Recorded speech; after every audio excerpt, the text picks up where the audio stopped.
તો તમારું સ્વાગત છે આપણી YouTube ચેનલ કેમિસ્ટ્રી જેએસ માં. લેક્ચર છે આપણો કોન્સેપ્ટ મેપ રિવિઝન સિરીઝમાં. કોન્સેપ્ટ મેપ રિવિઝન સિરીઝમાં આપણે ઓર્ગેનિક કેમિસ્ટ્રીમાંથી જે ચેપ્ટર છે ચેપ્ટર રિવાઇઝ કરીશું. તો 10મું chapter haloalkane haloarene, 11મું ચેપ્ટર આલ્કોહોલ ફિનોલ અને ઇથર, 12મું ચેપ્ટર આલ્ડીહાઇડ કીટોન અને કાર્બોક્સિલિક એસિડ અને 14મું ચેપ્ટર જૈવિક અણુઓ. તો આ ચાર ચેપ્ટરનો આપણે જે અગત્યના એક્ઝામ્પલ છે અથવા જે પણ સૂત્રો આવે છે, જે પણ છે થિયરી રિએક્શન છે, એ બધું આપણે અહીંયા આઈએમપી જે છે ગુજકેટ માટે જરૂરી ટોપિક છે, એ ટોપિકને અહીંયા કોન્સેપ્ટ થ્રુ રિવિઝન કરીશું. તો સ્ટાર્ટ કરીએ. અને એના પછી તમારું લેક્ચર જે છે બીજું સેશન જે છે જેમાં 7, 8 અને 9, 7મું ચેપ્ટર પી વિભાગ, 8મું ડી અને એફ વિભાગ અને 9 સોલ્વ આ ત્રણનું રિવિઝન એ પણ એક કમ્બાઇન્ડ વિડીયોમાં આપણે રિવિઝન કરીશું, જે અગત્યના ટોપિક છે ગુજકેટ માટેના એ. તો સ્ટાર્ટ કરીએ આપણે. પહેલું છે 10મું ચેપ્ટર, જેને આપણે કાર્બન હેલાઇડ છે. એક તો આલ્કાઇલ હેલાઇડ જેને આપણે હેલો આલ્કેન કહીશું, એરાઇલ હેલાઇડ જેને હેલો એરિન કહેવાશે. કે એલિફેટિક હાઇડ્રોકાર્બનના હેલોજન પરમાણુનું જે હેલોજન પરમાણુ હાઇડ્રોજનનું વિસ્થાપન કરે તો આપણને શું મળશે? એલિફેટિક. અને એરોમેટિક હાઇડ્રોકાર્બન છે એમાં હાઇડ્રોજનનું વિસ્થાપન હેલોજન વડે થાય તો આપણને એરોમેટિક હાઇડ્રોકાર્બન મળશે. એરોમેટિક હાઇડ્રોકાર્બન મળે.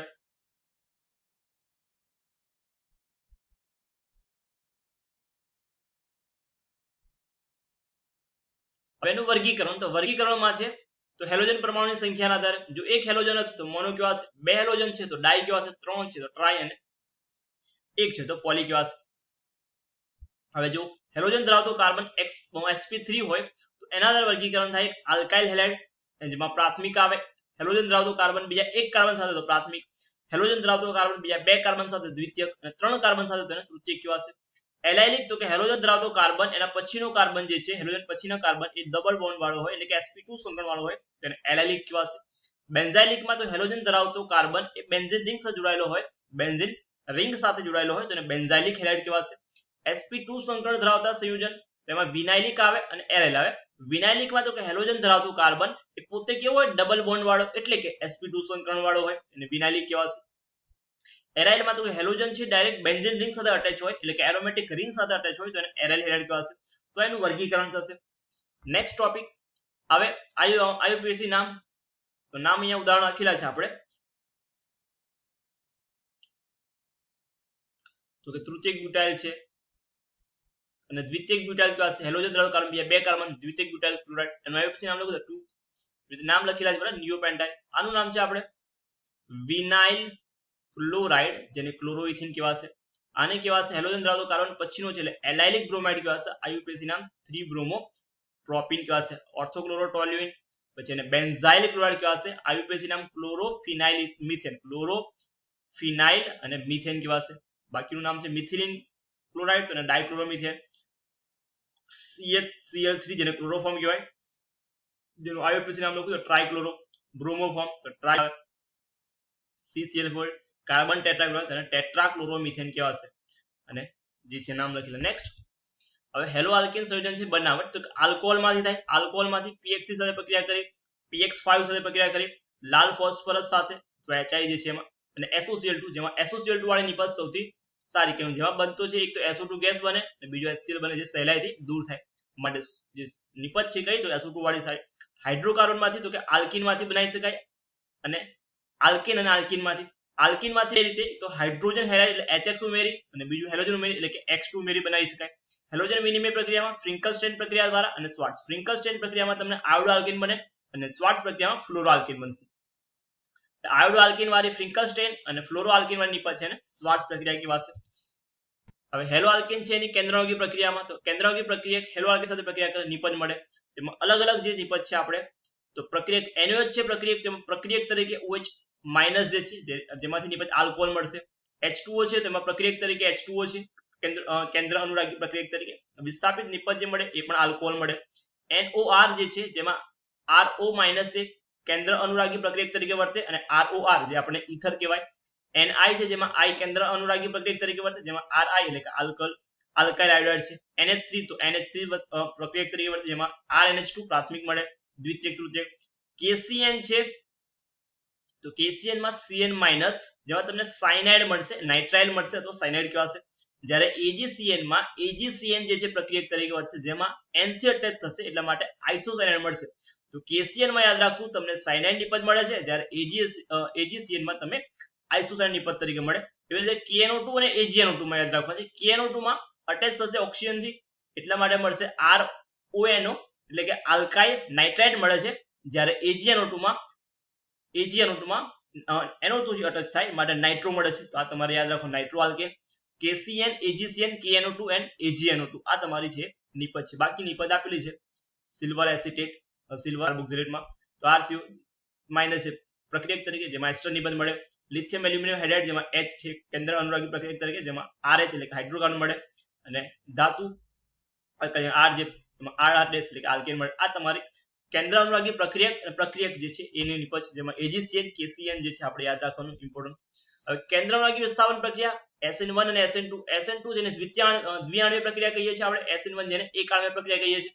જે દ્વિઆણ્વીય પ્રક્રિયા દ્વિતીય ક્રમ અથવા દ્વિતીય ક્રમના આધારે, SN1 માં યાદ રાખવું પ્રથમ ક્રમ, દ્વિતીય ક્રમ છે મતલબ પ્રક્રિયાની બંને સાંદ્રતા પર આધાર રાખે, પ્રથમ ક્રમ મતલબ એક જ પ્રક્રિયાની સાંદ્રતા પર આધાર રાખશે, એક જ તબક્કામાં થશે, એક જ તબક્કામાં, અને આ બે તબક્કામાં થશે, આ બે તબક્કામાં થશે. પ્રક્રિયાનો ક્રમ તમને આપેલો તૃતીયક હેલાઇડ, દ્વિતીયક, પ્રાથમિક, અને તો SN1 છે એમાં તૃતીયક થી મિથાઇલ બાજુ છે, જ્યારે દ્વિતીયક SN1 પ્રક્રિયા માટે મિથાઇલ છે સૌથી ફાસ્ટ અને તૃતીયક છે સૌથી ઓછું, એ પ્રમાણે તમારે અહીં લખેલું છે. પ્રક્રિયા હાઇડ્રોજન હેલાઇડમાં તો RI સૌથી ફાસ્ટ, BR, CL અને પ્રતિક્રિયાત્મકતાનો ક્રમ આપેલો છે. નેક્સ્ટ વ્યાખ્યાઓ આપેલી હતી પ્રકાશ ક્રિયાશીલ સંગઠકો. તો જે સંયોજનો પોલેરીમીટરમાં સમતુલ્ય ધ્રુવીભૂત છે એનું ભ્રમણ દર્શાવે. જો ભ્રમણ જમણી બાજુ હોય તો દક્ષિણ ભ્રમણી, જેને ડેક્સ્ટ્રો અથવા ડી કહેવાશે, અને સ્મોલ ડી અને પ્લસ સાઇન આવશે એટલે ઘડિયાળની કાંટાની દિશામાં. ધ્રુવીભૂત પ્રકાશનું ડાબી બાજુ ભ્રમણ કરે એટલે ઘડિયાળના કાંટાની વિરુદ્ધ દિશામાં તેને વામ ભ્રમણીય કહેવાય, જેને L સ્વરૂપ એટલે માઇનસ આવે. અસમિત કાર્બન અથવા અવકાશ કેન્દ્ર, જો કાર્બન સાથે જોડાયેલા બધા જ વિસ્થાપકો સમૂહ એટલે કાર્બનની સંયોજકતા 4 છે તો ચારે ચાર સમૂહ અલગ અલગ હોય તો એને કેવો અસમિત કાર્બન કહેવાશે. એટલે અણુનું જે પ્રતિબિંબ છે એ મૂળ અણુ પર શું થાય, અધ્યારોપિત ના થાય. અધ્યારોપિત મતલબ એની ઇમેજ છે, સપોઝ A છે, હવે A અહીં મેચ થશે A, પણ જો B ને આપણે અરીસામાં જોઈએ તો B તમને આવો દેખાશે. આ B ને મેચ કરીએ તો આ B છે એની મિરર ઇમેજ આવી મળે તો આ મેચ થાય તો અધ્યારોપિત થયા કહેવાય. હવે કિરાલિટીમાં તો કે પોતાના પ્રતિબિંબ પર અધ્યારોપિત ના થાય એટલે કે આ કિરાલિટીનો ગુણધર્મ કિરાલ કહેવાશે કે એકબીજા પર અધ્યારોપિત થતા નથી, અને આ અધ્યારોપિત થાય છે માટે એને અકિરાલ કહેવાશે. કિરાલિટીનો ગુણધર્મ તો કે એકબીજા પર અધ્યારોપિત ના થાય. પ્રતિબિંબ સમઘટકો, તો પ્રતિબિંબ પરસ્પર અધ્યારોપિત ના થાય તો આ A B B જે લખ્યું આપણે એ એકબીજાના પ્રકાશ પ્રતિબિંબ સમઘટકો કહેવાશે. રેસમિક મિશ્રણ કોને કહેવાશે, તો બે પ્રતિબિંબ સમઘટકો D અને L ના સરખા પ્રમાણ છે 50 સરખા પ્રમાણમાં જે રેસમિક મિશ્રણ કહેવાશે. હવે ધારણ, તો રાસાયણિક પ્રક્રિયા દરમિયાન અથવા રૂપાંતર દરમિયાન એક અસમિત કેન્દ્ર પર બંધોની અવકાશીય ગોઠવણી સંપૂર્ણતા જળવાય એટલે કે જે નિપજ પહેલા જે હતી એ જ મળે તો એને વિન્યાસનું ધારણ કહેવાશે. એના કરતા ઊંધું મળે તો વ્યુત્ક્રમણ કહેવાશે. બીટા વિલોપન અથવા બીટા હાઇડ્રોજનયુક્ત હેલોજન જે છે એની આલ્કોહોલિક પોટેશિયમ સાથે પ્રક્રિયા કરે જેને બીટા વિલોપન પ્રક્રિયા કહેવાય, જેમાંથી હાઇડ્રોજન પણ દૂર થાય અને હેલોજન પણ દૂર થાય. તો નિપજ જે મુખ્ય કોના આધારે મળે, જેટસેવ નિયમના પ્રમાણે મળે. ડિહાઇડ્રો હેલોજનેશન પ્રક્રિયામાં મુખ્ય નિપજ એવો આલ્કીન મળે કે જેમાં દ્વિબંધ સાથે જોડાયેલા કાર્બન વધુ સંખ્યામાં હોય. તો આપણે હતું પ્રોપેન હતું, સપોઝ અહીં છે CH3, અહીં આપણે Br છે, અહીંથી આ જાય છે તો બે પોઝિટિવ અહીં બંધ બને કાં તો અહીં બને, તો બંધ કઈ બનશે જેમાં વધારે આલ્કાઇલ સમૂહ અટેચ છે માટે દ્વિબંધ તમને અહીં જોવા મળે. આ તમારો જેટસેવ નો નિયમ જે છે. ધાતુ સાથેની પ્રક્રિયામાં, તો ધાતુ સાથેની પ્રક્રિયામાં તો હાઇડ્રોકાર્બન બનશે. તો મેગ્નેશિયમ સાથે પ્રક્રિયા કરીએ તો ગિગ્નાર પ્રક્રિયા બને તો RMgX એનું પાણી સાથે જળીબાંધન થાય તો આ હાઇડ્રોકાર્બન અને MgOX છૂટું પડે. ધાતુ સાથે સોડિયમ ધાતુ સાથે તેને વુડ્સ પ્રક્રિયા કહેવાય. મૂળ હેલો આલ્કેન કરતા બમણા કાર્બન ધરાવતો આલ્કેન મળે, મૂળ કાર્બન કરતા બમણા કાર્બન ધરાવતો આલ્કેન મળે એટલે કે RX + Na એસિટોનની હાજરીમાં ડ્રાય ધરાવે R અને છૂટો. નેક્સ્ટ એરાઇલ હેલાઇડ છે, એક કેન્દ્રાણુકીય પ્રક્રિયા વિસ્થાપન પ્રત્યે ઓછી પ્રતિક્રિયાત્મકતા છે. એનું કારણ પહેલું સંસ્પંદન અસર જોવા મળે એમાં CX બંધ છે એમાં સંકરણ તફાવત છે. એરોમેટિક જે છે એમાં sp2 હોય પેલામાં sp3 છે. ફિનાઇલ કેટાયન છે એની અસ્થાયીતા એટલે સ્થાયીતા ઓછી છે. સંભવિત અપાકર્ષણ કેમ કે બેન્ઝીન પણ ઇલેક્ટ્રોન વાળું છે અને જે આવતો પ્રક્રિયક કેન્દ્ર અનુરાગી પ્રક્રિયક એ પણ ઇલેક્ટ્રોન વાળો છે માટે અપાકર્ષણ થશે માટે એમાં કેન્દ્ર અનુરાગી વિસ્થાપન છે જોવા મળે નહીં. હવે હેલો એરિન સંયોજનની પ્રક્રિયા ધાતુ સાથે, એક તો પ્રક્રિયા વુડ સ્પ્લિટિંગ પ્રક્રિયા બેન્ઝીન રિંગ ઉપર X + Na અને RX અને શું ઇથરની હાજરીમાં પ્રક્રિયા થાય તો નિપજ મળે આ તમને બેન્ઝીન રિંગ ઉપર બેન્ઝીન રિંગ હશે બરાબર C6H5 R જોવાશે એવી રીતે બેન્ઝીન રિંગ પ્લસ Na તો એને ફિટિંગ પ્રક્રિયા કેવા હશે અને અંતે નિપજ મળશે ડાયફિનાઇલ જે છે આ ફિટિંગ પ્રક્રિયા તો આ તો તમારે ચેપ્ટર નંબર 10 નું રિવિઝન હવે ચેપ્ટર નંબર 11 આલ્કોહોલમાં કયા કયા ટોપિક છે તો આલ્કોહોલ વાળા ચેપ્ટરમાં પહેલા તો એલિફેટિક હાઇડ્રોકાર્બન છે એમાં હાઇડ્રોજનનું વિસ્થાપન OH સમૂહ વડે થાય તો આલ્કોહોલ અને એરોમેટિક હાઇડ્રોકાર્બનના હાઇડ્રોજનનું વિસ્થાપન જે OH વડે થાય તો ફિનોલ મળે બંને પ્રકારના હાઇડ્રોકાર્બનમાં હાઇડ્રોક્સી સમૂહ હાઇડ્રોજન પરમાણુનું વિસ્થાપન આલ્કોક્સી અથવા એરોલોક્સી થાય એટલે હાઇડ્રોકાર્બન છે OH છે તો H નું વિસ્થાપન આલ્કોક્સી સમૂહ અથવા એરોલોક્સી સમૂહ વડે થાય તો શું મળે હાઇડ્રોકાર્બનના ઈથર મળશે આલ્કોહોલનું વર્ગીકરણ પણ આગળ જેમ કર્યું એમ એક OH છે તો મોનો બે OH તો ડાય ત્રણ OH તો ટ્રાય અને પોલી જે છે એ પ્રમાણે નામ થશે sp3 કાર્બનના આધારે એલાઇલિક આલ્કાઇલ જે જેમાં પ્રાથમિક દ્વિતીયક તૃતીયક OH વાળો કાર્બન બીજા એક કાર્બન સાથે તો પ્રાથમિક બે સાથે દ્વિતીયક ત્રણ સાથે તૃતીયક એલાઇલિકમાં તો C ડબલ બોન્ડ વાળો જે છે એના પછીનો કાર્બન OH હોય તો શું કહેવાશે એલાઇલિક કહેવાશે sp3 વાળો જે આ છે OH વાળો કાર્બન અને પછી ડબલ બોન્ડ એલાઇલિક કહેવાશે બેન્ઝાઇલિક તો કે OH વાળો કાર્બન બેન્ઝીન સાથે sp2 માં વિનાઇલિક આવે તો ડબલ બોન્ડ વાળો કાર્બન પોતે જ OH વાળો હોય તો એને શું કહેવાશે વિનાઇલિક કહેવાશે વિનાઇલ આલ્કોહોલ બનાવટમાં પહેલું છે એની એસિડ ઉદ્દીપકની દ્વારા જલ્યકરણ તો કે C ડબલ બોન્ડ H2O ઉમેરશું એસિડની હાજરીમાં તો મળશે નિપજ તમને આલ્કોહોલ હાઇડ્રોબોરેશન ઓક્સિડેશનમાં તો કે આલ્કીનની પ્રક્રિયા B2H6 સાથે અથવા BH3 સાથે પ્રક્રિયા કરો તો તમને નિપજમાં મળશે આમાં પ્રતિ માર્કોનિક નિયમ પ્રમાણે આમાં પ્રતિ માર્કોનિક પ્રમાણે નિપજ મળશે રિડક્શન દ્વારા કોનું રિડક્શન કરી આલ્ડીહાઇડ નું રિડક્શન કરી કીટોનનું કાર્બોક્સિલિક એસિડ અને એસ્ટર નું રિડક્શન કરી તો આલ્ડીહાઇડ રિડક્શન કરો તો આલ્કોહોલ મળે પ્રાથમિક આલ્કોહોલ મળશે કીટોનનું રિડક્શન કરો સેકન્ડરી આલ્કોહોલ મળશે એસ્ટરમાંથી એસિડમાંથી તમને રિડક્શન કરી નિપજ છે મળે તો આલ્ડીહાઇડ રિડક્શન થી પ્રાથમિક આલ્કોહોલ રિડક્શન દ્વિતીયક આલ્કોહોલ મળે છે ગ્રિગ્નાર્ડ પ્રક્રિયા દ્વારા તો ગ્રિગ્નાર્ડ પ્રક્રિયા દ્વારા આલ્ડીહાઇડમાં મિથેનોલ હશે તો પ્રાથમિક આલ્કોહોલ આપશે અને એના સિવાયના આલ્ડીહાઇડ છે દ્વિતીયક આલ્કોહોલ આપશે જ્યારે કીટોન હશે તૃતીયક આલ્કોહોલ આપશે એની પદ તમને લખેલી છે RMGX સાથે પ્રક્રિયા કરી OMGX બનશે અહીંથી બે ભાગ કરશું એટલે એક H આ બાજુ OH એટલે MgOH છૂટું પડશે MgOH છૂટું અને ROH જે આ નિપજ છે નિપજ મળશે આલ્કોહોલ આ પ્રમાણે તમને નિપજ છે મળે નેક્સ્ટ ફિનોલની બનાવટ હેલો એરિનમાંથી જેને ડાવ પદ્ધતિ કહેવાય ડાવ પદ્ધતિમાં ક્લોરોબેન્ઝીનની પ્રક્રિયા NaOH સાથે 623 થી 300 વાતાવરણ દબાણ કરતા સોડિયમ ફિનોક્સાઇડ મળે જેનું એસિડીકરણ કરતા તમને ફિનોલ નિપજમાં મળે બેન્ઝીન સલ્ફોનિક એસિડમાં પહેલા બેન્ઝીનની પ્રક્રિયા ઓલિયમ સાથે જેનું ફોર્મ્યુલા થાય H2H2O7 સાથે કરો એટલે SO3H મળે જેનું NaOH અને NaOH સાથે પ્રક્રિયા કરી એસિડીકરણ કરતા ફિનોલ નિપજમાં મળે છે ડાયઝોનિક ક્ષાર એટલે જેને પ્રક્રિયા ડાયઝોડાઇઝેશન અને જલ્યકરણ ડાયઝોડાઇઝેશન કોનું કરવું પડે એનિલિનનું બેન્ઝીન ઉપર NH2 NaNO2 HCl તાપમાન હશે 273 થી 278 કેલ્વિન તો બેન્ઝીન ડાયઝોનિયમ ક્લોરાઇડ મળશે N2 Cl- જેને ગરમ કરશું H2 શું મળશે ફિનોલ મળશે N2 અને HCl છે છૂટા પડશે N2 HCl ક્યુમિન માંથી જેને હાઇડ્રો આઇસોપ્રોપાઇલ બેન્ઝીન કહે છે આપણે CH ઓક્સિડેશન કરશું એટલે બનશે ક્યુમિન હાઇડ્રોપેરોક્સાઇડ O છે વચ્ચે લખીશું આપણે આ બધી ક્યુમિન હાઇડ્રોપેરોક્સાઇડ જેનું એસિડીકરણ કરીએ તો નિપજમાં શું મળે તો અહીંથી આપણે આ રીતે છૂટું કરી નાખીએ આ તમે કાઢી નાખો એનું બાદ આ હાર્ટ તો બાકી રહ્યું શું OH બેન્ઝીન પર OH બેન્ઝીન પર OH જેને ફિનોલ કહેવાશે CH3CO એસિટોન છૂટો પડે બાય પ્રોડક્ટ આમાં મળે એસિટોન અથવા પ્રોપેનોન કહેવાય અને એસિટોન અથવા IUPAC નામ પ્રોપેનોન થાય નેક્સ્ટ છે પ્રાથમિક દ્વિતીયક તૃતીયક આલ્કોહોલની પરખ માટે એક તો લુકાસ કસોટી વપરાય બીજું CU અને AG નો ઉપયોગ કરી ડિહાઇડ્રોજનેશન લુકાસ કસોટીમાં વપરાય ZnCl2 HCl સાથે પ્રાથમિક આલ્કોહોલ પ્રક્રિયા ના કરે દ્વિતીયક આલ્કોહોલ જે 5 મિનિટ પછી દ્રાવણ ધૂંધળું મળે અને તૃતીયક આલ્કોહોલ જો હશે તો દ્રાવણ તરત જ ધૂંધળું બની જશે CU AG નો ઉપયોગ કરીએ તો આલ્ડીહાઇડ બનાવશે સેકન્ડરી આલ્કોહોલ દ્વિતીયક આલ્કોહોલ કીટોન નિપજમાં મળશે અને જો તૃતીયક હશે તો આલ્કીન નિપજમાં મળશે આ રીતે એનું અલગીકરણ અથવા પરખ છે આપણે કરી શકીએ કયો આલ્કોહોલ આપણી જોડે હાજર છે એસિડિકતામાં આલ્કોહોલની એસિડિકતામાં OH બંધ છે ધ્રુવીયતાના કારણે હોય હવે ઇલેક્ટ્રોન મુક્ત કરનાર સમૂહ CH3 અથવા OCH3 ઓક્સિજન પર હાજર હોય તો શું કરે ઇલેક્ટ્રોન ઘનતા વધારે એટલે OH ની બંધની ધ્રુવીયતા ઘટે એટલે પ્રબળતાનો ક્રમ જોઈએ તો પ્રાથમિક સૌથી પ્રબળ દ્વિતીયક અને તૃતીયક પ્રાથમિક સૌથી વધારે એસિડિક પછી ફિનોલમાં તો ફિનોલ છે આલ્કોહોલ કરતા ફિનોલ 10 લાખ ગણો વધુ એસિડિક છે આલ્કોહોલ કરતા ફિનોલ વધુ એસિડિક છે કારણ તો કે ફિનોક્સાઇડ આયન સંસ્પંદનથી સ્થાયી થયેલું છે ફિનોક્સાઇડમાં શું છે સંસ્પંદન જોવા મળે એ ક્રમ આપેલા છે આપણને એસિડિકતાના ક્રમ તો કે ફિનોલ છે એની ફિનોલ એના કરતા ઓછો એસિડિક H2 અને સૌથી ઓછો આલ્કોહોલ બેઝમાં તો સોડિયમ હાઇડ્રોક્સાઇડ નિર્બળ બેઝ છે જ્યારે સોડિયમ ઇથોક્સાઇડ પ્રબળ બેઝ. આલ્કોક્સાઇડ પ્રબળ બેઝ અને જે pK ની વેલ્યુ જેટલું વધુ હશે તેટલું એસિડ કેવું હશે? નિર્બળ હશે. pK ની વેલ્યુ જેટલી વધુ એટલું એસિડ કેવું હશે? નિર્બળ હશે.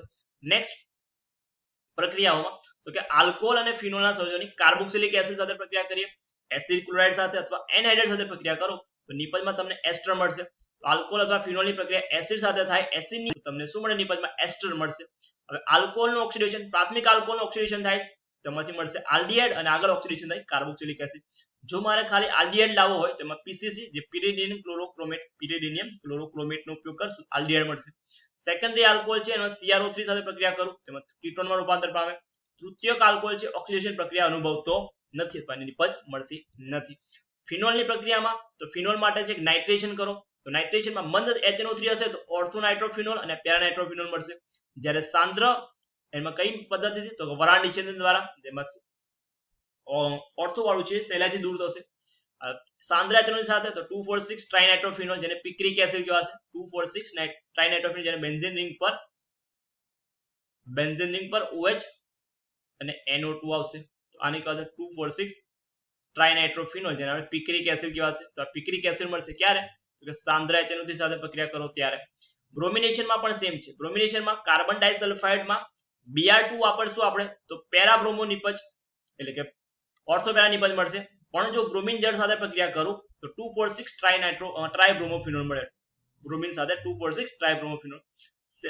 ફિનોલનું 2 હાઇડ્રોક્સી કાર્બોક્સિલિક એસિડમાં સેલિસિલિક એસિડ બને. સેલિસિલિક એસિડનું સ્ટ્રક્ચર થાય બેન્ઝીન રિંગ ઉપર OH CHO તો આને COOH આવશે. સેલિસિલિક એસિડ બનશે સેલિસિલિક એસિડ. રીમર ટીમન પ્રક્રિયામાં તો ફિનોલમાંથી શું મળે? 2 હાઇડ્રોક્સી બેન્ઝાલ્ડિહાઇડ જેને સેલિસાલ્ડિહાઇડ કહેવાય છે. બેન્ઝીન રિંગ ઉપર OH એના ઓર્થો પર બનશે CHO તો આને સેલિસાલ્ડિહાઇડ અથવા 2 હાઇડ્રોક્સી બેન્ઝાલ્ડિહાઇડ કહેવાય છે. તો ફિનોલનું જો ઓક્સિડેશન કરવામાં તો ફિનોલનું ઝિંક સાથે પહેલા પ્રક્રિયા લખીએ તો ફિનોલની ઝિંક સાથે પ્રક્રિયા થાય તો તમને નિપજમાં શું મળશે? તો ફિનોલની ઝિંક સાથે પ્રક્રિયા થાય તો બેન્ઝીન મળશે. બેન્ઝીન મળે. અને ઓક્સિડેશન કરીએ કોની વડે? ક્રોમિક એસિડ વડે. ક્રોમિક એસિડ વડે થાય ક્રોમિક એસિડ એટલે કે Na2Cr2O7 H2SO4 તો નિપજમાં મળે તમને બેન્ઝોફિનોલ જેનું નામ થાય સાયક્લો. એનું સ્ટ્રક્ચર થાય આવું double bond double bond double બોન્ડો ડબલ બોન્ડો. તો 2,5 સાયક્લોહેક્સ હેક્ઝેન અથવા સાયક્લોહેક્સ 2,5 ડાઇન અને 1,4 ડાયોન મળે નિપજમાં. હવે OH બંધ તૂટવાની પ્રક્રિયા તો કે ધાતુ સાથે પ્રક્રિયા કરીએ, મેગ્નેશિયમ છે એલ્યુમિનિયમ તો OH માંથી OH બંધ તૂટે. ફિનોલની પ્રબળ બેઝ સાથે પ્રક્રિયા થાય NaOH સાથે એમાં પણ બંધ તૂટે. એસ્ટરીકરણ એસાઇલેશનમાં પણ OH બંધ તૂટશે. આ તો ફિનોલની અને એસિડની પ્રક્રિયાઓને. ઇથરમાં તો ઇથરનું સૂત્ર થાય ROR ડેશ અથવા AR જે છે લખીએ. IUPAC નામ તો IUPAC નામ મોટો સમૂહ છે અને આલ્કેન નાનો સમૂહ છે અને આલ્કોક્સિલ એટલે આમાં મોટો સમૂહ આ છે એટલે શું આવશે? એને આલ્કેન આવશે. નાનો સમૂહ છે ને ઓક્સિલક આવશે તો મિથોક્સી કહેવાશે. બનાવટ તો કે આલ્કોહોલ સંયોજન નિજળીકરણ દ્વારા H2SO4 413 કેલ્વિન તાપમાન 33 કેલ્વિન હોય તો નિપજ તમને આલ્કીન મળે. 413 કેલ્વિન તાપમાન હોય તો તમને નિપજ ઈથર મળશે. વિલિયમસન પ્રક્રિયા જે SN2 ક્રિયાવિધિ મુજબ થાય જેમાં આલ્કેલ હેલાની પ્રક્રિયા સોડિયમ આલ્કોક્સાઇડ સાથે કરશો તમે તો તમને ROR એટલે ઈથર મળશે અને NX પડશે. બરાબર. સૂકા ઈથર ઓક્સાઇડ સાથે Ag2O સાથે પ્રક્રિયા કરો તો પણ ઈથર મળે. ગ્રિગ્નાર પ્રક્રિયામાંથી તો કે CH3CO પ્રક્રિયા કરો તો તમને નિપજમાં મળ્યા. અને ગુણધર્મો આપણે જરૂર નહીં. એનો પ્રતિક્રિયાત્મક ક્રમ આપણે યાદ રાખવાનો છે HI HBr અને એ સાથે નિપજ તમને મળશે. તો HI સાથે પ્રક્રિયા થાય ઈથરની તો બંધ તૂટી અને તમને એક બાજુ OH અને બીજી બાજુ શું મળશે? તો આવું થશે. નિપજમાં ROR છે તો એક બાજુથી બંધ તૂટશે એટલે શું બનશે? એક બાજુ H અને બીજી બાજુ I. HI સાથે પ્રક્રિયા થાય ત્યારે તો નિપજ તમને આ પડે મળશે ROH અને બીજી બાજુ RI નિપજ મળશે. જ્યારે બેન્ઝીન રિંગ હશે તો બેન્ઝીન રિંગમાં તમારે આ બંધ તૂટે નહીં માટે શું બનશે? તો આ બંધ તૂટશે એટલે અહીં બનશે OH ઉપર અને નીચે બનશે CH3I. આ પ્રમાણે તમારે નિપજ મળશે. નેક્સ્ટ છે 12મું ચેપ્ટર કાર્બોનેટ સંયોજનો.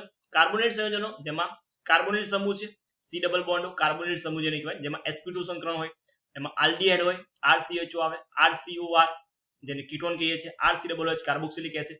કાર્બોક્સિલિક એસિડમાંથી એસાઇલ હેલાઇડ એટલે R જેને એસિડ ક્લોરાઇડ મળે. પછી ROCONH2 જેને એમાઇડ કહેવાય. OR આવે તો એસ્ટર થઈ જાય અને એનહાઇડ્રાઇડ મળે. કાર્બોનેટ સંયોજનો શૃંખલા સમરૂપતા, સ્થાન સમરૂપતા, ક્રિયાશીલ સમરૂપતા અને મેટામેરિઝમ એટલે મધ્યવર્તીતા પણ દર્શાવે છે. નેક્સ્ટ આલ્ડીહાઇડ અને કીટોનની બનાવટ. પેલું તો આલ્કોહોલ ઓક્સિડેશન કરો તો તમને K2Cr2 7 H2SO4 મળે તો આલ્ડીહાઇડ નિપજ મળે. દ્વિતીયક આલ્કોહોલ હશે તો એનું ઓક્સિડેશન થાય કીટોન મળશે. ઉદ્દીપકીય હાઇડ્રોજનીકરણ કોપર 573 તાપમાન આલ્ડીહાઇડ મળશે. દ્વિતીયક આલ્કોહોલ તો નિપજમાં તમને મળે નિપજ આ રીતે કીટોન મળે. ઓઝોનોલિસિસ કરીએ તો પણ આલ્ડીહાઇડ બને, માત્ર આલ્ડીહાઇડ બને ઓઝોનોલિસિસ દ્વારા પણ, જેમાં આલ્કીનનું ઓઝોનોલિસિસ છે. પછી એસિડ ક્લોરાઇડ માંથી પ્રક્રિયા થાય તો શું મળે નિપજમાં? તો એસિડ ક્લોરાઇડ માંથી પ્રક્રિયા થાય તો તમને નિપજ મળશે આલ્ડીહાઇડ, જે પ્રક્રિયા રોઝનમૂન પ્રક્રિયા H2 PDBSO4 જેને રોઝનમૂન પ્રક્રિયા કહીશું. નેક્સ્ટ છે એસ્ટર નું તમે ડાયઆઇસો બ્યુટાઇલ એલ્યુમિનિયમ હાઇડ્રાઇડ વડે કરો રિડક્શન તો પણ શું મળે? આલ્ડીહાઇડ મળે. નાઇટ્રાઇટ સંયોજનનું SnCl2 સાથે HCl પ્રક્રિયા કરો તમે તો તમને શું મળશે? ઇમાઇન મળશે અને એમાંથી જળ વિભાજન થઈ આલ્ડીહાઇડ મળે. પ્રક્રિયાને કહે સ્ટીફન પ્રક્રિયા. ક્રોમાઇલ ક્લોરાઇડ વડે પ્રક્રિયા કરીએ તો ઇટાર પ્રક્રિયા કેવા છે? તો બેન્ઝીન રિંગ ટોલ્યુઇન રિંગ તો બનશે ક્રોમિયમ સંકીર્ણ અને પછી બેન્ઝાલ્ડીહાઇડ બનશે CHO. ક્રોમિક ઓક્સાઇડનો ઉપયોગ કરીએ તો પણ બેન્ઝાલ્ડીહાઇડ મળશે. ઇટાર વાળી પ્રક્રિયામાં ક્રોમાઇલ chloride Cr2 Cl2 CrO2 Cl2 પછી ક્લોરિનેશન વાળા તો ક્લોરિનેશન કરીએ તો પણ બેન્ઝાલ્ડીહાઇડ ઔદ્યોગિક ઉત્પાદન થાય. ગાટરમેન ની પ્રક્રિયા કાર્બન મોનોક્સાઇડ HCl નિર્જળ AlCl3 અથવા તો CuCl ની હાજરીમાં કરો તો પણ શું નિપજ મળે? બેન્ઝાલ્ડીહાઇડ નિપજમાં મળે. નેક્સ્ટ કીટોન મળવા માટે કીટોનમાં એસિટાઇલ ક્લોરાઇડ છે એની ડાયલ્કાઇલ કેડમિયમ સાથે પ્રક્રિયા કરી તો પહેલા ગ્રિગ્નાર્ડ પ્રક્રિયાની પ્રક્રિયા કેડમિયમ ક્લોરાઇડ એટલે કે CdCl2 સાથે પ્રક્રિયા કરો એટલે ડાયલ્કાઇલ કેડમિયમ બને, જેની આપણે એસિડ ક્લોરાઇડ સાથે પ્રક્રિયા કરીએ તો નિપજમાં કીટોન મળશે. નિર્જળ AlCl3 વડે તો પણ આપણને બેન્ઝીન રિંગ પર COR મળે. નાઇટ્રાઇટ સંયોજન છે એની પ્રક્રિયા ગ્રિગ્નાર્ડ સાથે કરો તો પણ શું મળે? કીટોન મળશે. નિપજમાં કીટોન મળે.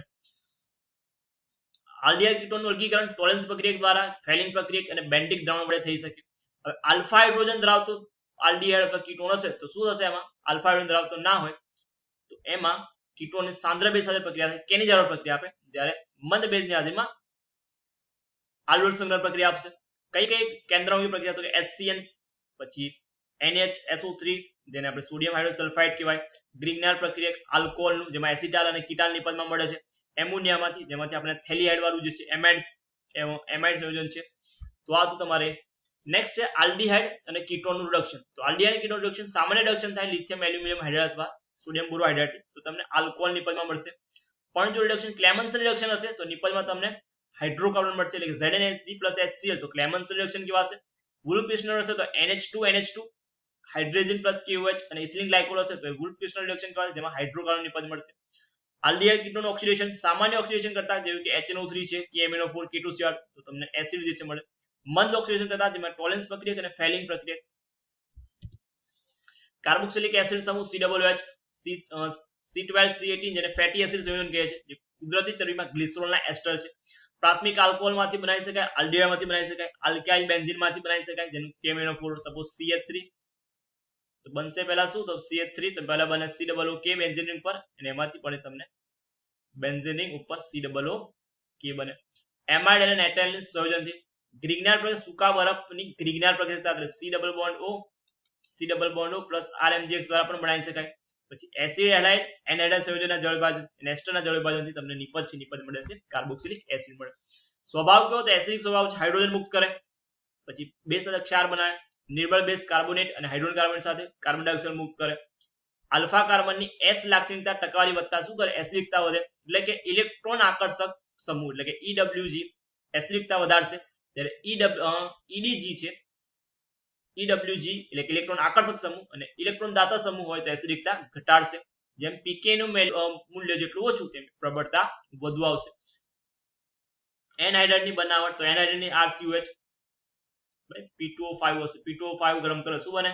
તો બનશે RCO એનહાઇડ્રાઇડ. એસ્ટરીકરણ આલ્કોહોલ સાથે પ્રક્રિયા કરે HCl તો એસ્ટર બને. PCl5 PCl તેમાંથી RCO બનશે અને એમાઇડ તો કે પ્રક્રિયા કરશો NH3 સાથે તો એમોનિયમ ક્ષાર બનશે જેનું જળ વિભાજન થાય, તેને ગરમ કરશો એટલે પાણીનો અણુ થઈ અને એમાઇડ બનશે CH3NH2. તો આ તો રિડક્શનમાં. તો રિડક્શન કરીએ તો રિડક્શનમાંથી આલ્કોહોલ મળે. આલ્કોહોલ ઓક્સિડેશન કરો તો એસિડ મળે. એસિડનું રિડક્શન કરો તો ડિકાર્બોક્સિલેશન સોડા લાઇમ સાથે પ્રક્રિયા કરીએ તો RH એટલે હાઇડ્રોકાર્બન નિપજમાં મળશે. પછી ચેપ્ટર છે 14 જૈવિક અણુઓ. જૈવિક અણુઓમાં તો જીવંત પ્રાણીમાં રહેલા ઘટકો કાર્બોહાઈડ્રેટ આવે, પ્રોટીન આવે, ન્યુક્લિક એસિડ, લિપિડ અને ઉત્સેચક અને વિટામિન. કાર્બોહાઈડ્રેટમાં તો કાર્બોહાઈડ્રેટ જે મુખ્ય જે છે પ્રાથમિક વનસ્પતિમાંથી ઉદ્ભવે. સામાન્ય રીતે હાઇડ્રેટેડ સૂત્ર CxH2O છે, અપવાદ છે રેમનેઝ જેનું સૂત્ર છે C6H12O5, રેમનોઝનું સૂત્ર છે C6H5. સ્વાદે ગળ્યા છે, શર્કરા કહેવાય અને સેકેરાઇડ પણ કહેવાય.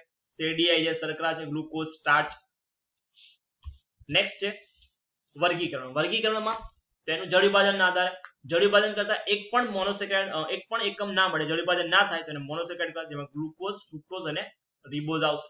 જળ વિભાજનથી 2 થી 10 મોનોસેકેરાઇડ એકમ મળે તો એના આધારે વર્ગીકરણ કરીએ તો ડાય 2 મળે તો ડાય, 3 ટાઈ, ટેટ્રા. પોલિસેકેરાઇડ તો કે વધુ સંખ્યામાં મોનોસેકેરાઇડ મળે તો એને પોલિસેકેરાઇડ અશર્કરા એટલે સ્વાદે ગળ્યા નહીં હોય. સ્ટાર્ચ આવે, સેલ્યુલોઝ આવે, ગ્લાયકોજન આવે. કાર્બન પરમાણુ સંખ્યાના આધારે વર્ગીકરણ તો કે 3 હોય તો ટ્રાયોસ અને ક્રિયાશીલ સમૂહ આલ્ડીહાઇડ હોય તો આલ્ડો ટ્રાયોસ કહેવાશે, કીટો ટ્રાયોસ કહેવાશે. 4 છે કાર્બન તો ટ્રેટ્રોસ કહેવાશે, આલ્ડો ટ્રેટ્રોસ અને કીટો ટ્રેટ્રોસ કહેવાશે. 5 કાર્બન છે તો પેન્ટોસ કહેવાશે, આલ્ડો પેન્ટોસ અને કીટો પેન્ટોસ કહેવાશે. કાર્બન 6 છે તો એને હેક્સોસ કહેવાશે, આલ્ડો હેક્સોસ અને કીટો હેક્સોસ છે. 7 કાર્બન તો હેપ્ટોસ, આલ્ડો હેપ્ટોસ અને કીટો હેપ્ટોસ કહેવાશે. તો આ પ્રમાણે પણ એનું વર્ગીકરણ કરી શકાય. તો ડાયસેકેરાઇડમાં તમે જુઓ તો સુક્રોઝ છે જે દ્રાક્ષ શર્કરા જેને કહેવાય, જેનું જળ વિભાજન થાય એસિડની હાજરીમાં 2 એકમ મળે, ગ્લુકોઝ મળે અને બીજો ફ્રુક્ટોઝ, જેના સૂત્ર C6H12O6 બંનેના સમાન છે. માલ્ટોઝ અને માલ્ટ શર્કરા કહેવાય, જળ વિભાજનથી ગ્લુકોઝ અને એટલે કે બંને એકમ કેવા સમાન મળે, ગ્લુકોઝ બંને એકમ અલગ અલગ મળે.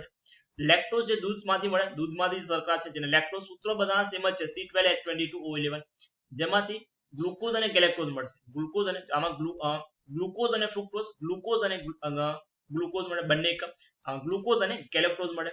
હવે એનું વર્ગીકરણ જે બંધારણ છે, બંધારણમાં ગ્લુકોઝ શું છે આલ્ડો હેક્સોસ કહેવાય અથવા એનું બીજું નામ છે ડેક્સ્ટ્રોઝ છે, ડેક્સ્ટ્રોઝ. જો એને HI સાથે ગરમ કરવામાં આવે તો N હેક્સેન મળે, તે શું દર્શાવે 6 કાર્બનની સરળ શૃંખલા દર્શાવે પહેલું. પછી NH2OH હાઇડ્રોક્સિલ એમાઇન સાથે ગરમ કરું તો ઓક્સાઇન અને એસ્ટિયન સાથે પ્રક્રિયા કરે તો સાયનોહાઇડ મળે, જે COO સમૂહ એટલે કાર્બોનેટ સમૂહની હાજરી સૂચવે છે, કાર્બોનેટ સમૂહની હાજરી. જો એની પ્રક્રિયા Br2 જોડે એટલે કે મંદ ઓક્સિડેશન કરતા સાથે કરવામાં આવે તો ગ્લુકોનિક એસિડ મળે, જે CHO સમૂહની એટલે કે આલ્ડીહાઇડ સમૂહની હાજરી સૂચવે છે. જો એની પ્રક્રિયા એસિડિક એનએચ સાથે કરીએ તો એસિડિલેશન થી પેન્ટા એસિટેટ બનાવે, ગ્લુકોઝ પેન્ટા એસિટેટ, જેમાં 5 CH2H એટલે કે 5 આલ્કોહોલિક સમૂહની હાજરી સૂચવે 5. અને જો નાઇટ્રિક એસિડ સાથે પ્રક્રિયા કરવામાં આવે તો HNO3 સાથે તો સેક્રિક એસિડમાં રૂપાંતર પામે, જે પ્રાથમિક આલ્કોહોલની હાજરી સૂચવે છે. તો 6 કાર્બનની ચેન HI સાથે C ડબલ બોન્ડ હો તો NH2OH HCl, CHO Br2 જોડે એસિટિક એનહાઇડ્રેટ સાથે તો 5 OH સમૂહની હાજરી અને નાઇટ્રિક એસિડ સાથે તો એક પ્રાથમિક આલ્કોહોલની હાજરી છે સૂચવે છે. નેક્સ્ટ કાર્બોહાઈડ્રેટ સંયોજનમાં D અને L નું આપણે નામકરણ જોઈએ તો D અને L માં તો સૌથી નીચે રહેલો અસમ કાર્બન છે જેને અંતિમ કિરાલ કાર્બન કહેવાય. જો OH જમણી બાજુ હશે, OH જે છે અહીંયા OH છે એ આ OH જમણી બાજુ હોય તો D કહેવાશે, અને આ OH આ બાજુ હશે ડાબી બાજુ તો એને L કહેવાશે. તો OH ડાબી બાજુ લેફ્ટ એટલે કે L યાદ રાખશું, D એટલે કે જમણી બાજુ, L વાળું યાદ રાખો, D વાળું જાતે યાદ થઈ જશે. ચક્રીય બંધારણમાં તો 5મા નંબરના કાર્બન પરથી પહેલા કાર્બન સાથે અટેચ થશે અને રિંગ જેવું બનશે. તો પહેલો કાર્બન છે કયો કાર્બન, તો પહેલા કાર્બન પર હાજર હાઇડ્રોક્સિલ સમૂહ એ છે જે છે જોવા મળશે OH છે, OH નું તો OH જો ડાબી બાજુ હશે તો એને બીટા કહેવાશે, OH જો જમણી બાજુ હશે તો એને આલ્ફા કહેશું. તો પહેલા નંબરનો કાર્બન જે છે એને એનોમેરિક કાર્બન કહેવાશે, એનોમેરિક કાર્બન. પહેલા નંબરના કાર્બન વાળો OH જો જમણી બાજુ હોય તો એને આલ્ફા કહેવાશે, અને OH ડાબી બાજુ હશે તો એને બીટા કહેવાશે. તો આલ્ફા અને બીટા આ પ્રમાણે થાય, એકબીજાના એનોમર્સ કહેવાશે.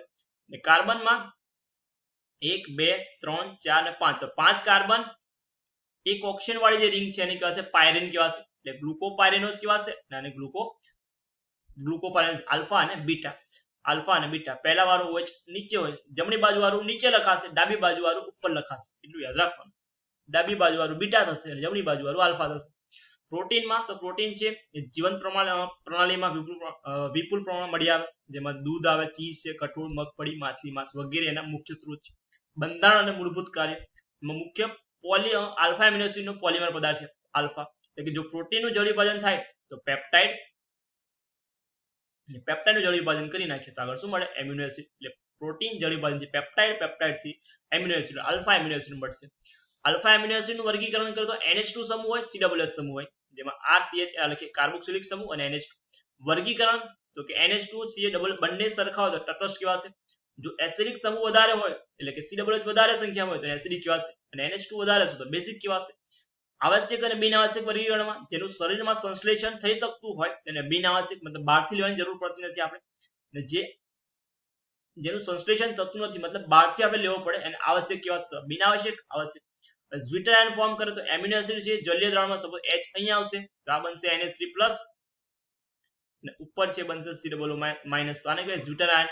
ઝ્વિટર આયન એટલે કાર્બોક્સિલિક સમૂહ છે પ્રોટોન ગુમાવે અને એમિનો સમૂહ છે પ્રોટોન સ્વીકારે, દ્વિધ્રુવ આયન બને જેને ઝ્વિટર આયન કહેવાશે. ઝ્વિટર આયન કહેવાશે. પ્રોટીનનું આણ્વિક આકાર રેસામય પ્રોટીન અને બીજું છે ગોલીય પ્રોટીન. રેસામય પ્રોટીન શૃંખલાઓ સમાંતર ગોઠવાયેલી હોય, પેલી શૃંખલાઓ વળીવાળી એટલે ગોલીય રચના, તેમાં હાઇડ્રોજન બંધ અને ડાયસલ્ફાઇડ જોવા મળે, આમાં ગોળાકાર સ્વરૂપે ગોઠવાય. આ છે પાણીમાં અદ્રાવ્ય છે, આ પાણીમાં દ્રાવ્ય છે, તેમાં કેરોટીન અને માયોસિન આવશે, આમાં ઇન્સ્યુલિન અને આલ્બ્યુમિન જે છે આવશે. કેરોટીન અને જે વાળ અને હેર ક્રીમ અને માયોસિન સ્નાયુમાં જોવા મળે. આ તમારા બે ઉદાહરણ છે, કેરોટીન માયોસિન, આમાં ઇન્સ્યુલિન અને આલ્બ્યુમિન. આ દ્રાવ્ય છે, આ અદ્રાવ્ય છે. નેક્સ્ટ છે ન્યુક્લિક એસિડ, જન્મજાત લક્ષણો સંરચના માટે જવાબદાર છે એટલે કે આનુવંશિકતાના પ્રકાર એટલે કે ડીએનએ છે જેને ડીઓક્સીરિબોન્યુક્લિક એસિડ કહીએ છીએ, આરએનએ જેને આપણે રિબોન્યુક્લિક એસિડ કહીએ છીએ. એનું બંધારણમાં તો એક તો પેન્ટોઝ શર્કરા હશે, ફોસ્ફરિક એસિડ હશે અને વિષમ ચક્રીય બેઝ હશે. આ પેન્ટોઝ શર્કરામાં આરએનએ માં બીટા ડી રિબોઝ હશે, ખાલી બીટા ડી રિબોઝ, અને આ ડીએનએ માં તો બીટા ડી 2 રિબોઝ ડીઓક્સીરિબોઝ, ડીએનએ માંથી ડીઓક્સી રિબોઝ હશે, ફોસ્ફેટ PO4- તરીકે. અને ડીએનએ માં વિષમ ચક્રીય બેઝ એજીસીટી અને આમાં તો એજીસી 3 કોમન છે, ખાલી ટી અને યુ બે અલગ અલગ છે, ટી અને યુ. હવે પેન્ટોઝ શર્કરા અને બેઝ આ બે જોડાશે, પીબી પેન્ટોઝ શર્કરા અને બેઝ તો ન્યુક્લિયોસાઇડ કહેવાશે. જો ન્યુક્લિયોસાઇડ એટલે પેન્ટોઝ શર્કરા, બેઝ અને ફોસ્ફરિક એસિડ PO4 આ ત્રણે જોડાય તો ન્યુક્લિયોટાઇડ, એટલે આ જે બનેલું છે જોડાશે ફોસ્ફેટ સાથે તો ન્યુક્લિયોટાઇડ કહેવાશે. ડીએનએ નું દ્વિસર્પિલ બંધારણ તો વોટસન અને ક્રિક દ્વારા રજૂ કર્યું. આરએનએ તો કે એક જ પ્રકારની શૃંખલાની બનેલી સર્પિલ રચના છે જેમાં આરઆરએનએ મેસેન્જર, રિબોઝોમલ, આરઆરએનએ ટ્રાન્સફર એટલે કે સંદેશાવાહક એટલે ટીઆરએનએ, સોરી ટી જે સ્થાનાંતર જેને કહેવાશે તો ટીઆરએનએ. તેના 3 પ્રકાર છે, એમઆરએનએ, આરઆરએનએ અને ટીઆરએનએ. તો આ તો તમારા ચેપ્ટર નંબર 10, 11, 12 અને 14 ના ગુજકેટ માટેના આઈએમપી ટોપિકનું. Thank you.